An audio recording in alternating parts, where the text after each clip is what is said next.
Dice una voz popular: ¿quién me presta una escalera para subir al madero? Para quitarle los clavos a Jesús el Nazareno.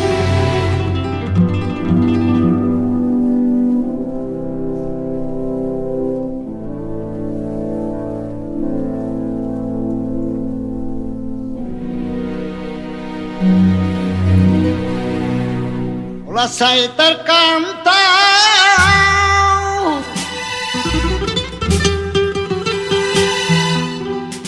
al Cristo Elohita,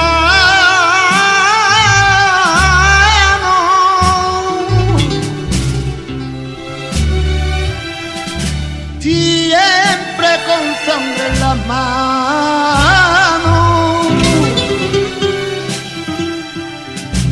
siempre por desenclavado.